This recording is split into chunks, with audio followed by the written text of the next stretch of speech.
Tá gravando? Agora tá. Tá, do ponto de vista de definição, no nosso território, no nosso contexto, você não trabalha com a noção de um pesquisador ser alguém que contribui ativamente para a sociedade, aí você não reconhece em alguma medida, né? Às vezes você tem até o não estímulo para as pessoas se tornarem pesquisadoras. Claro, isso é comparando o contexto nosso com de outros lugares, você tem uma certa valorização, né, para esse fazer tão importante que é produzir ciência. O que, que tem ocorrido hoje? Você tem algumas oportunidades no campo da pós-graduação na universidade pública, que é fomento com bolsas. Não é para todo mundo. Né? É boa parte de quem vai fazer pesquisa, seja mestrado, doutorado, vai fazer sem bolsa. Então essa pessoa precisa ter uma profissão. Olha que coisa é, perniciosa, vamos pensar assim, que para que eu possa fazer pesquisa, eu preciso pagar, eu preciso tirar do meu bolso, né? Quando, quando você tem o apoio, o fomento da bolsa, não vou lembrar bem os valores, o mestrado deve estar entre R$ 2.000, o doutorado R$ 3.000, ainda assim é pouco, você não consegue se sustentar, né, de fato, a depender, claro, do estilo de vida. Mas isso é sem garantia, você tem um prazo curto, que você vai receber essa bolsa para desenvolver sua pesquisa e se sustentar, né? Se comparado com outros contextos, você tem um efetivo, mas tem uma espécie de influência de mercado. Vamos pensar lá na área da farmacêutica. O pessoal investe pesado em laboratórios, em pesquisa para desenvolver lá os fármacos, mas tem lá o seu retorno para a indústria, né? Isso ocorre em diferentes lugares do mundo. Mas e aí, vamos pensar no nosso lugar de profissão, psicologia, ciências Isso que eu ia humanas. perguntar. Quem é que vai investir? Qual laboratório está interessado em, qual empresa, instituição está interessado em fornecer amparo para o pesquisador, por exemplo, desenvolver boas técnicas de práticas clínicas, bons recursos terapêuticos? Parece que isso não existe, tá? No Brasil isso não existe. Então aí a gente acaba tendo que fazer por conta própria. Claro, Seria de muita importância, né? Se com tivesse. certeza. Claro que tem uma coisa que é produzir ciência, que é o pesquisador faz isso, né? Produz ciência, produz conhecimento. Ele, em certa medida, auxilia a construção de uma sociedade melhor, com menos problemas. Aí a gente pode se perguntar, quem é que tem interesse e quem é que não tem nenhum interesse em produzir essa sociedade melhor.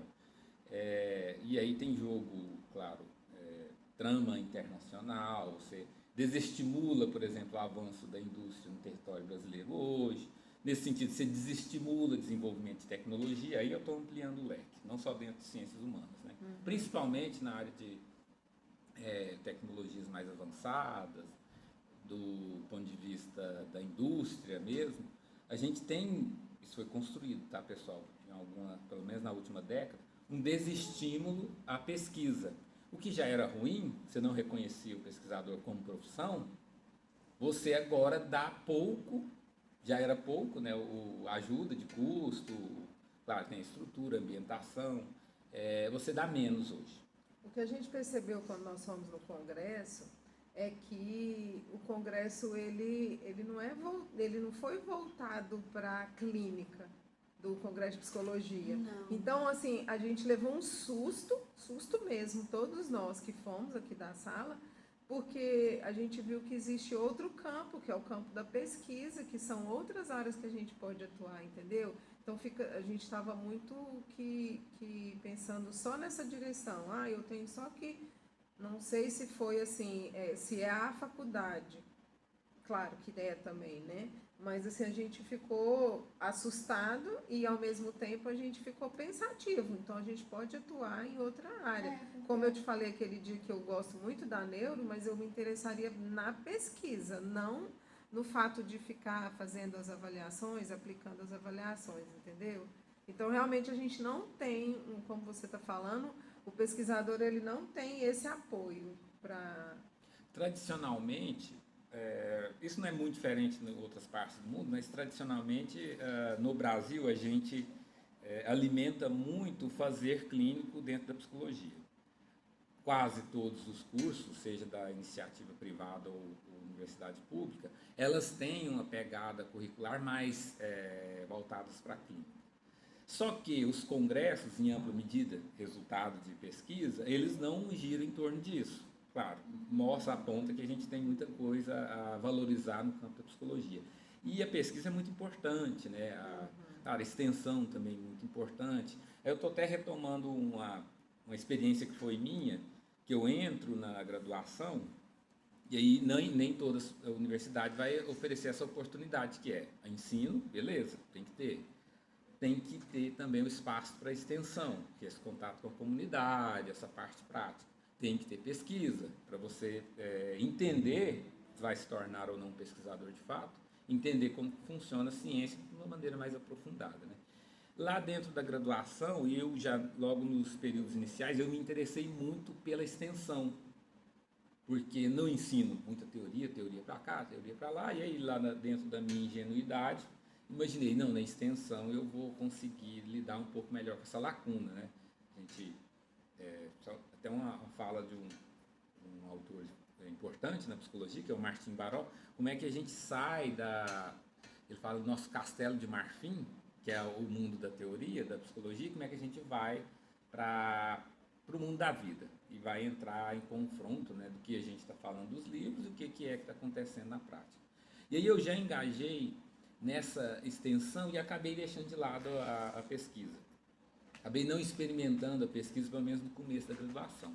Ali no meados e mais no final, eu tive a oportunidade, né, de começar a trabalhar num grupo de pesquisa específico, e aí eu me encantei mais do que a própria prática, a própria extensão, né?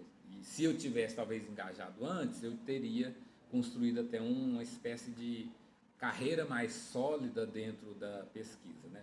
Aí foi nessa experiência que eu fui, por exemplo, parar em congresso e vi assim, outro universo. Não, brilhou nossos olhos. É um universo completamente diferente. Que era totalmente além do que a gente imaginava. Porque assim, a gente até percebeu que eles vão muito mais para esse lado da clínica mesmo, né? Só. Assim, a gente não consegue fugir dessa parte hegemônica da psicologia, que é a parte clínica. A coisa é eu valorizar tal como ela precisa ser valorizada, é importante, mas eu não deixar de explorar essas outras vertentes, né? Quando você foi para a pesquisa, aí você já começou, você falou que encontrou com um grupo de pesquisadores. Na verdade, era um segundo grupo do mesmo professor orientador, que eu já estava na extensão. A gente fazia extensão, mas uma pesquisa mais simplista, vamos pensar assim, a gente ia para congresso, apresentar resumo, aquela coisa mais palpável para quem está começando a pesquisa, né? Aí quando eu troquei de grupo, né, saí da extensão e fui para o grupo de pesquisa, aí eu engajei em produzir artigo científico, né? Aí culminou que eu já também estava quase entrando no processo do TCC, que é outra pesquisa, e esse universo me foi mais interessante, que eu já consegui publicar algum artigo dentro da graduação ainda, antes de terminar. Aí eu já consegui produzir um projeto interessante para o mestrado, e aí eu liguei uma coisa com outra, né? Eu já pedi colação de grau especial, que é mais antecipado da turma, para poder engajar com o mestrado. Aí, de fato, eu me vi enquanto pesquisador. Lembrando, enquanto pesquisador quase solitário, que a gente faz um percurso, um esforço, sem muito amparo, sem muito suporte.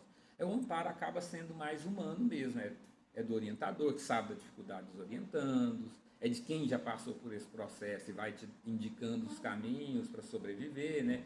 Mas aí você não do ponto de vista reconhecido pela sociedade como um profissional que deve ser devidamente valorizado, porque produz algo relevante para a sociedade, né? O padeiro produz algo super relevante para a sociedade lá, é o pão, é o alimento, né? E o pesquisador produz o quê?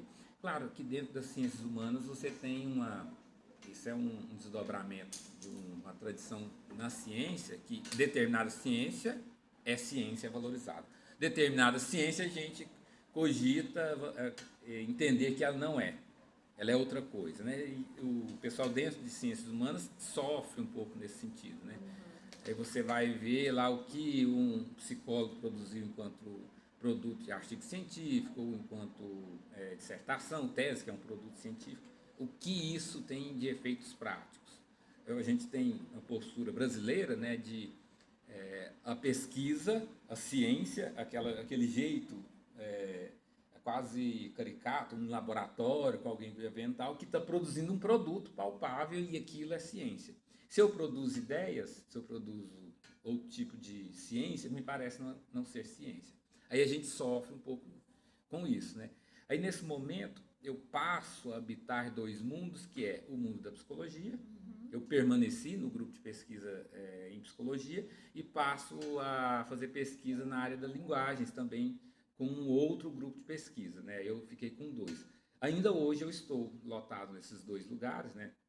Como orientador, a gente trabalha a pesquisa em psicologia social e eu estou como pesquisador do CNPq lá no grupo da pós-graduação, que eu fiz doutorado como participante de um grupo lá que a gente faz análise a partir de filosofia russa da linguagem, né? Aí esses dois lugares, do ponto de vista de renda, não tem nenhum. Depois que encerro o doutorado, eu posso continuar como pesquisador, né? Minha ex-orientadora, que agora é colega, eu vou te colocar aqui como pesquisador, registrado aqui pelo governo federal, né? Mas veja, eu não tenho mais o amparo da Bolsa, por exemplo. Eu preciso fazer outro processo seletivo para entrar num outro doutorado, ou talvez num pós-doutorado, para ter esse recurso. E aí, quem é que é reconhecido como trabalhador sem ganho? Na verdade, isso é a realidade brasileira, você não tem ganho. Por exemplo, hoje, o pessoal da pós-graduação, os mestrandos e doutorandos, tem lutado com o Congresso, e parece que tem avançado um pouco, de reconhecer o período que você fica no mestrado e doutorado como contribuinte do INSS, como trabalhador. A coisa mais básica, né? Eu passei 4 anos lá fazendo... O pesquisador não tem apoio de nada aqui. No Brasil, não. Assim, é bem pouco. Para você ter ideia, durante a pandemia, principalmente, a gente teve umas coisas muito estranhas acontecendo dentro do campo científico, corte de verba em amplo sentido, e alguns pesquisadores foram na TV falar da problemática, o que estava acontecendo. Eu lembro de alguns lá do Instituto do Cérebro, lá do Rio Grande do Norte, que é famoso, de os orientadores, os pesquisadores sênior, lá que com o seu lugar, eles têm o salário porque eles são professores também, o professor ele faz pesquisa e ensina, que eles estavam tirando do bolso para pagar orientandos que não tinham bolsa para as pesquisas não pararem. Claro, o valor não era bem menos, né, bem aquém, porque o salário dele já não é lá essas coisas.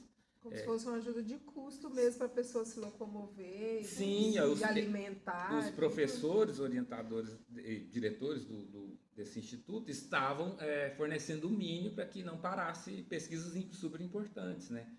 E isso ocorre pelo Brasil e acaba que a pessoa se vê isolada enquanto pesquisador por conta disso. Você tem incentivo, mas fica quase que no campo do incentivo moral, bate nas costas, você vai conseguir. Aí... Essa falta de incentivo é mais só aqui mesmo no Brasil? Não, assim, a gente tem diferentes realidades, tem realidade pior, né? Mas se a gente comparar com outros lugares que dão um valor principalmente no campo da docência, país que valoriza muito bem o docente, ele valoriza o pesquisador. Você tem, por exemplo, não sei se a realidade é exatamente assim hoje, mas era, algumas décadas atrás.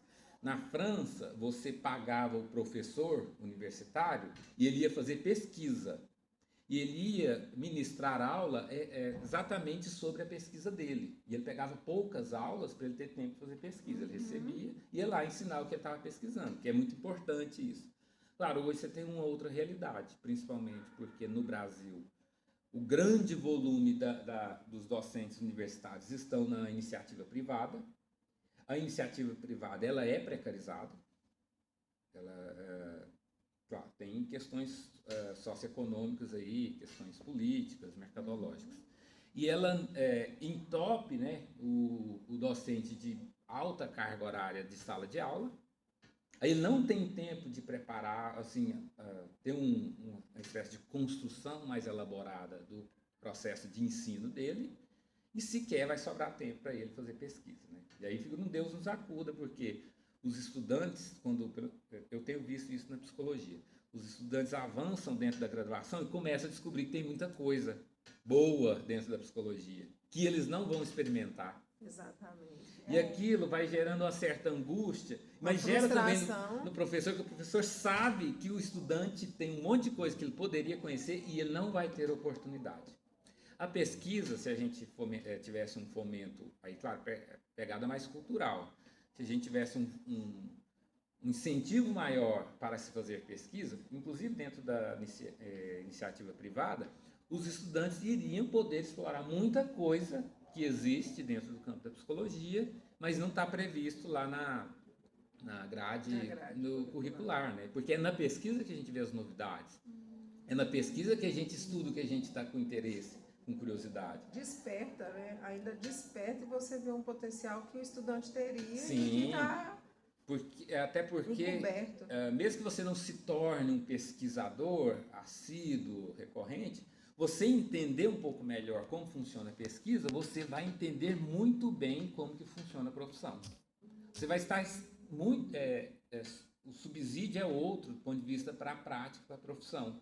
Por quê? Você sai daqui com uma certa consciência de que eu vi uma amostra, frequentei congressos, fiquei em grupos de pesquisa, eu vi que a psicologia é um universo assim, gigantesco, mas como eu entendo um pouco de ciência, eu fiz pesquisa, quando eu me deparar com uma dificuldade, eu vou conseguir fazer um levantamento bibliográfico, fazer um estudo, participar, inclusive, depois de graduado, ir em congresso, frequentar esse espaço de diálogo que você experimentar, viu? É muito interessante, e não perder essa pegada de curiosidade ativa de saber mais, mas, sobretudo, construir saber sobre o que não se domina, né?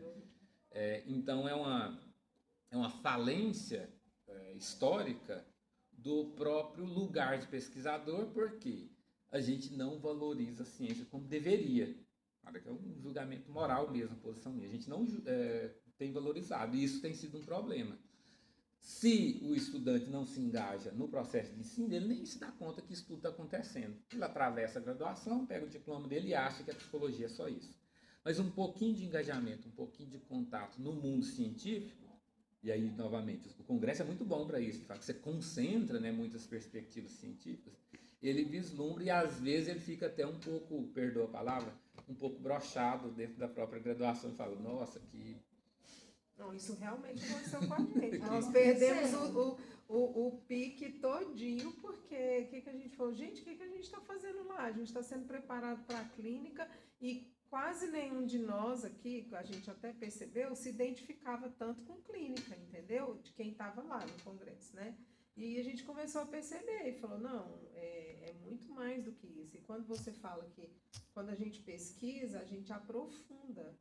Então, você vê um universo completamente diferente que você pode atuar. Só que aí você está aí falando e eu pensando aqui, você trabalha em 2 universidades, 2 faculdades, você ainda pesquisa, está nos grupos, e é como você falou, né? Não tem o fomento, não poderia largar nenhuma das faculdades para poder só ficar de pesquisa. Sim, olha, do ponto de vista prático, que ocorre comigo hoje, bem atual. Eu não posso, por exemplo, seria interessante eu diminuir minha carga horária dentro de sala de aula para dedicar um pouco mais à pesquisa, porque eu gosto. E eu acho que é relevante.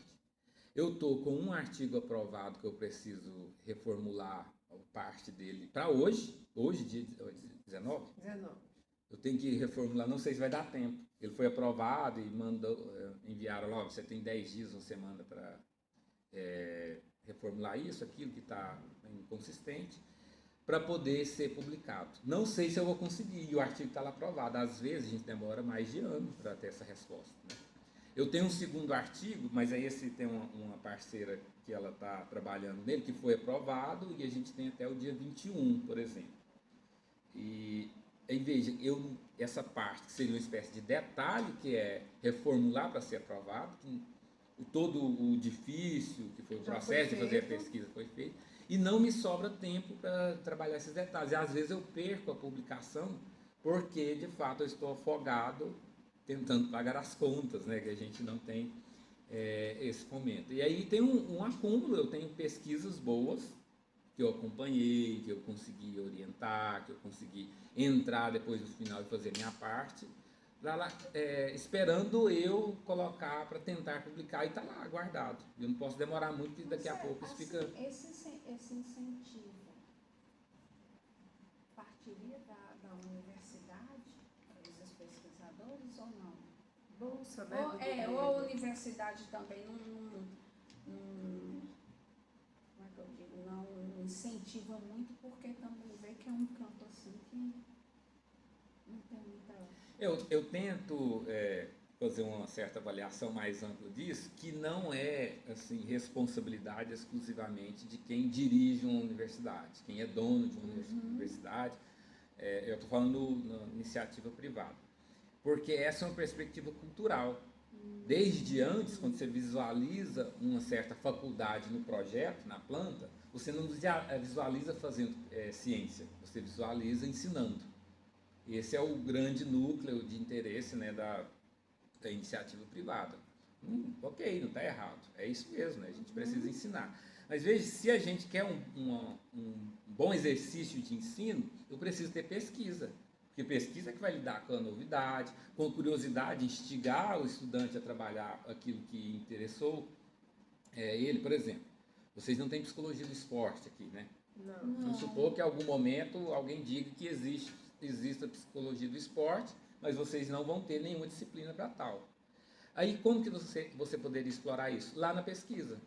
É igual no congresso que quem fez a abertura foi Débora Noa, Débora que, Noah, muito Noah, boa. que é Da da Fiocruz? psicologia, É da isso, Fiocruz? dos acidentes, né? Nossa, eu fiquei encantada. A gente ficou encantada, assim, pelas viagens dela, tudo que ela mostrou e a Fiquei forma como apaixonada. da psicologia vista por ela, a gente nem imaginou que existisse esse campo, essa área.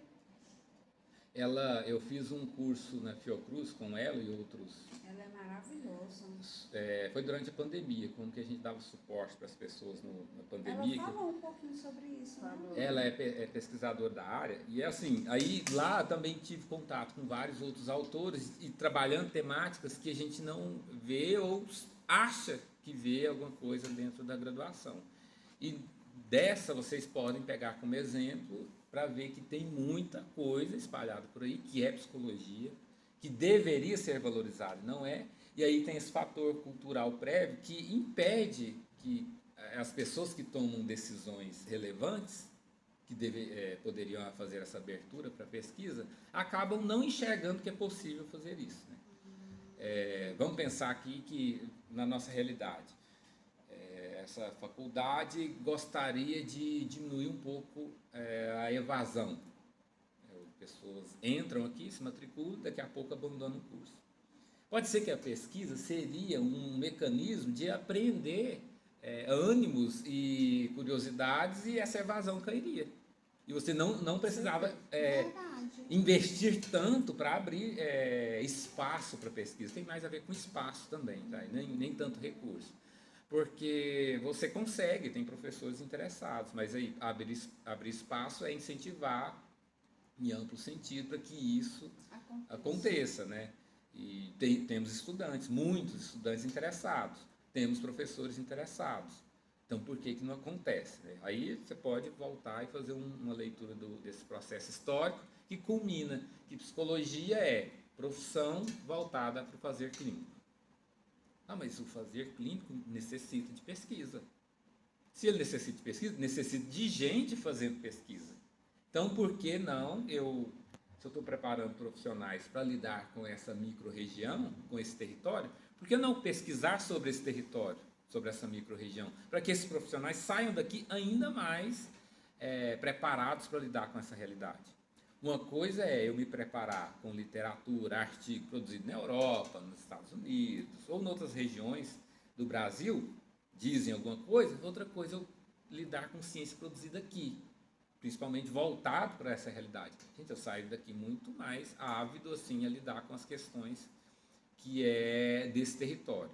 Porque, basicamente, quase todo mundo que sai dessa unidade, dessa faculdade, ela vai tentar se empregar, se não aqui, muito próximo.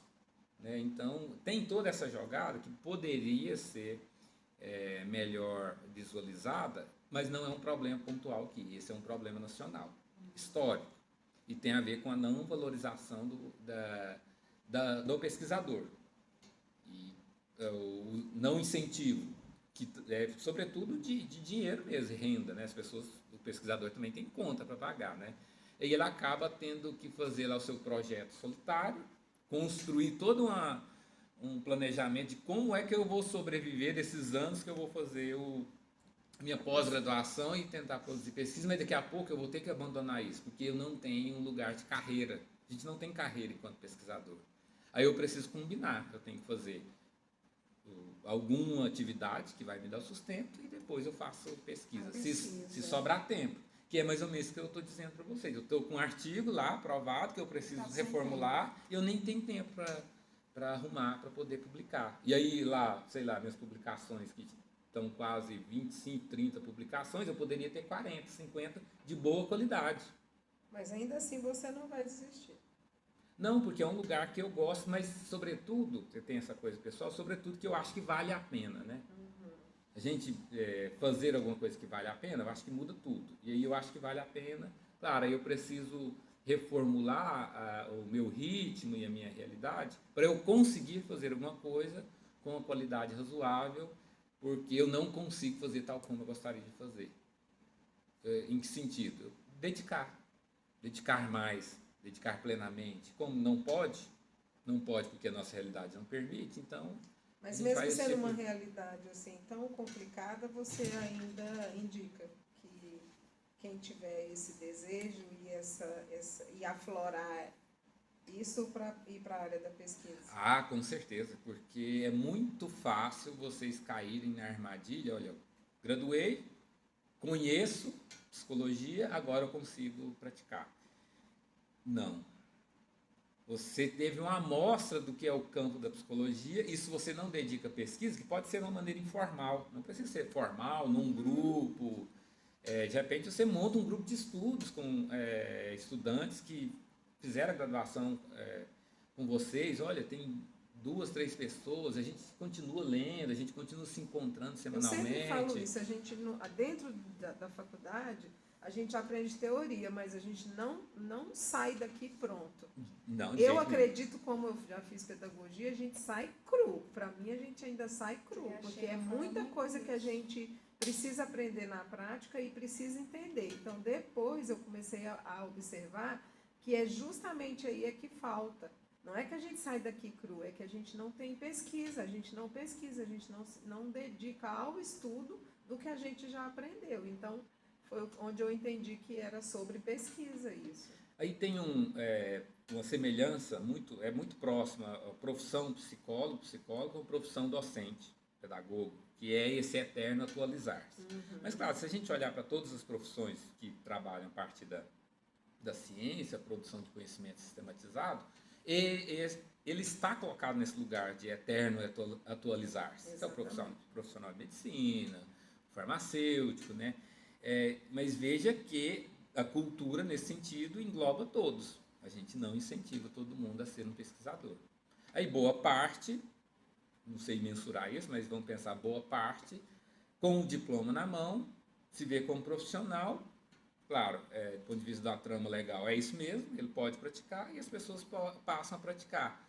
A questão é, se elas não se dedicam o mínimo para pesquisa, elas se tornam pessoas rígidas, cristalizadas, com aquele saber ultrapassado e continuam fazendo, bem ou mal, sua profissão baseada na prática, puramente na prática. Isso é um problema, isso acaba sendo uma armadilha. Pode ser que você comece a lidar de uma maneira que não seria o razoável diante das demandas. E aí... E tantas mudanças também. Sim, né? Porque o mundo está totalmente dinâmico, né? Tudo, em todas as áreas, cada dia é uma coisa nova aparecendo. Então, o profissional tem que estar como você falou, não pode estar cristalizado para não cair nessa armadilha de atender só ali daquela forma. É porque a ciência é de fato esse mecanismo de tentar ir atrás desse mundo que vai mudando, né? Como ela tem, claro, um delay, né? Um período de produzir conhecimento sobre o mundo, ela é sempre atrasada, mas ela é o melhor que temos sobre o mundo em movimento. Sem ela, a gente fica muito mais atrasado sobre as problemáticas do mundo, né? Imagine alguém que se formou em psicologia na década de 80, 90, que a gente não tinha esse boom do mundo digital e uma série de problemas que isso trouxe, né? Que as pessoas viciadas, engajadas, perdendo a vida financeira nas bets da vida. Como que ela lida com isso? Ela sabe o que a ciência tem dito sobre esse funcionamento, dessas dinâmicas novas? Ela tenta... ela acaba sendo refém de... Eu vou tentar agora fazer encaixar a teoria relativamente ultrapassada que eu trago para essas problemáticas atuais. A ciência serve para a gente lidar com essas situações. Claro, hoje tem uma via que parece a mais plausível, ou pelo menos está no alcance nosso, que é ir para a pós-graduação de especialização. É um bom lugar. Você dá uma atualizada, você conhece um pouco mais para além da graduação. Mas ele é bastante restrito, porque não necessariamente ele é pautado em pesquisa, ele é pautado também no jogo de ensino, né? Você se atualiza um pouco, mas é bem tímido, próximo que seria esse fazer pesquisa. E, novamente, eu digo que se vocês, dado as impossibilidades, os contextos, os não incentivos, vocês se organizarem, por exemplo, num grupo de discussão, seja quinzenal, mensal, para ver o que vocês têm encontrado de novo dentro da literatura, das leituras, de congresso, se organizarem para visitar, vocês conseguem não perder essa fluidez que a ciência fornece para a gente e talvez a gente não se frustre, né? Claro, mas na mesma situação que eu estou colocando, que é a minha e de muitos outros. Vocês acabam tendo que fazer um exercício solitário, tirando do próprio bolso dinheiro de verdade e energia também, que a gente tira do corpo, a energia para se dedicar para isso que a gente ainda não valorizou no nosso território brasileiro. Espero que a gente valorize, né? Para além de outras coisas que aparecem nos discursos hegemônicos, negacionismo, contra quem frequenta a faculdade, quem é cientista ou fala alguma coisa do âmbito do conhecimento científico é rechaçado ou não compreendido, ou também tem um jogo pernicioso aí. Mas tem muita coisa que ocorre para dificultar a nossa estadia nesse lugar, que é fazer ciência. E, igualmente, tem muita coisa que dificulta ou desestimula que a gente busque conhecer um pouco mais do conhecimento científico, enfim, tem mais obstáculos, pelo menos essa leitura que eu faço, mais obstáculos para contribuir para a ciência, seja o pesquisador, seja quem consome o produto do pesquisador, né? A gente tem mais incentivos para outras coisas. Claro, isso também tem alguns resultados aí no campo prático, né? De você, de repente, alimentar profissionais que não tenham, de fato, uma leitura crítica, né? Que seja só mais um operário dentro da grande sistema capitalista. Que só reproduzindo. Isso, só reproduz, né? O que está posto.